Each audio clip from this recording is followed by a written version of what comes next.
મારું નામ છગન છે. હું 45 વર્ષનો છું. મારા પત્ની 5 વર્ષ પહેલા ગુજરી ગઈ છે. મારે એક દીકરો છે.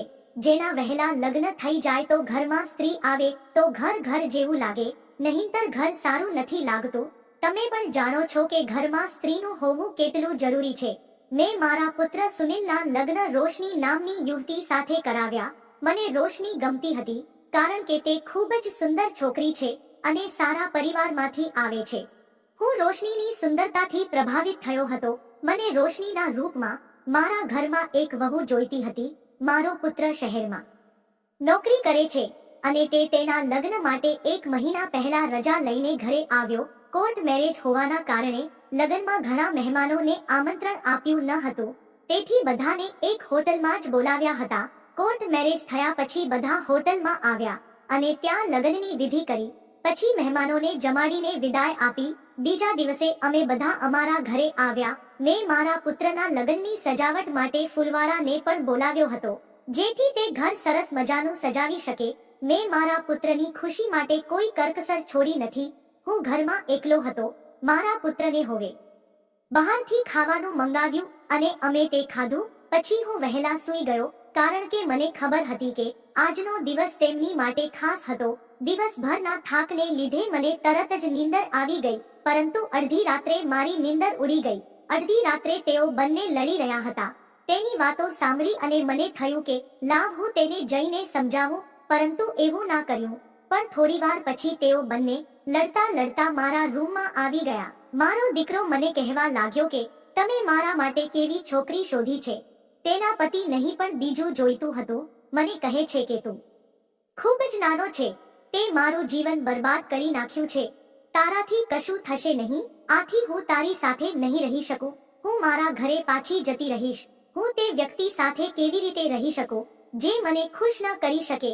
હું તેની વાત સાંભળીને ચોંકી ગયો અને શું બોલવું તે ખબર ન પડી.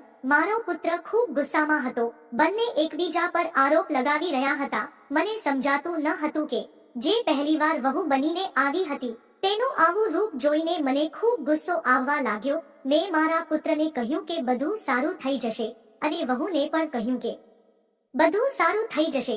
આજે લડવાનો દિવસ નથી. તમે એકબીજા માટે નવા છો, તેથી જ આવી સમસ્યાઓ થઈ રહી છે. કદાચ ભવિષ્યમાં આવી કોઈ સમસ્યા નહીં આવે.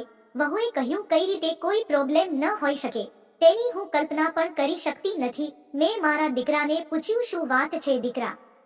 તેણે કહ્યું હું કબૂલ કરું છું કે મને સમસ્યા છે, તેથી જ હું હવે તેનો સામનો પણ કરી રહ્યો છું. ડોક્ટરે કહ્યું કે હું થોડા દિવસમાં ઠીક થઈ જઈશ.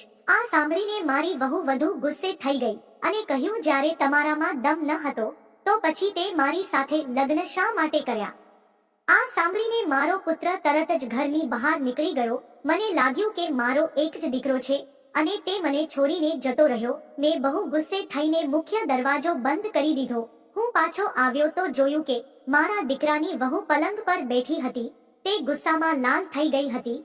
હું તેની પાસે ગયો અને તેને અપશબ્દ કહીને કહ્યું, તારી મગજમાં અને બદામમાં આટલી બધી ગરમી કેમ છે?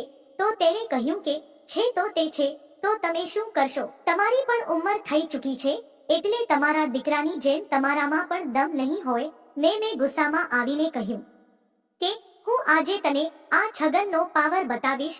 મારી જુવાનીમાં ખાધેલા સસ્તા ઘીની તાકાત બતાવી અને પછી મેં તેમની સાથે દુર્વ્યવહાર કરવાનું શરૂ કર્યું. પણ તે એટલી તૈયાર હતી કે તે કંઈ બોલતી ન હતી અને ચૂપચાપ તે હું શું કરું છું તેની રાહ જોઈ રહી હતી. પછી મેં મારા હાથ અને ચહેરો આકાશ તરફ રાખીને મંત્ર વિદ્યા વડે એક મંત્રનો જાપ કરવા લાગ્યો. મંત્રનો જાપ કરતા જ ક્યારે પણ ન થાકે એવા કામદેવ મારા શરીરની અંદર પ્રવેશ કર્યો. અને પછી જે કંઈ થયું તે વાત આગળ સાંભળવા માંગતા હો તો વિડીયોને લાઈક અને ચેનલને સબસ્ક્રાઇબ જરૂર કરશો, કારણ કે આગળના વિડીયોની અંદર મેં માર મંત્ર સાધનાનો ઉપયોગ ઘણા સમયથી કર્યો ન હતો. મારું સારું જોઈને તેની આંખોમાંથી આંસુ આવવા લાગ્યા અને તે કહેવા લાગી કે પપ્પા મને માફ કરો, મેં ભૂલ કરી છે. હવે મારાથી આવું નહીં થશે. પણ હું માનતો ન હતો અને પછી કોમેન્ટ કરવાનું ના ભૂલશો. ફરી મળીશું એક નવા વિડીયોમાં. ત્યાં સુધી આવજો.